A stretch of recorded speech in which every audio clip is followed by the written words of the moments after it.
সুষ্ঠু নির্বাচনের মধ্য দিয়ে গণতন্ত্রের চূড়ান্ত বিজয় হলেই অভ্যুত্থানের শহীদদের আত্মা শান্তি পাবে এ মন্তব্য করেছেন বিএনপির যুগ্ম মহাসচিব খায়রুল কবির খোকন।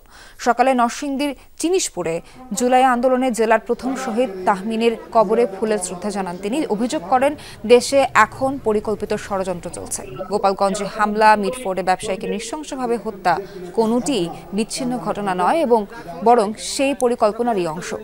শহীদদের রক্তে অর্জিত পরিবেশকে ভিন্ন খাতে নেওয়ার চেষ্টা চলছে বলে মন্তব্য করেন তিনি। গোপালগঞ্জের কিছু ঘটনা দেখেছেন, এটা বিচ্ছিন্ন ঘটনা নয়। কদিন আগে দেখেছি আমরা যে একটি ঘটনাকে, ব্যবসায়িক ঘটনাকে কেন্দ্র করে মিটফোর্ডে যে আমরা দেখেছি সোহাগ হত্যাকাণ্ড হয়েছে, সেটাও কিন্তু বিচ্ছিন্ন, অত্যন্ত পরিকল্পিতভাবে একটি ঘটনা ঘটিয়ে এই দেশে এই যে অর্জিত, এই যে শহীদের, এই তাহমিদের রক্তের বিনিময়ে অর্জিত এই মুক্ত পরিবেশকে তারা একটি ভিন্ন খাতে প্রবাহিত করার জন্য গভীর চক্রান্তে লিপ্ত হয়েছে।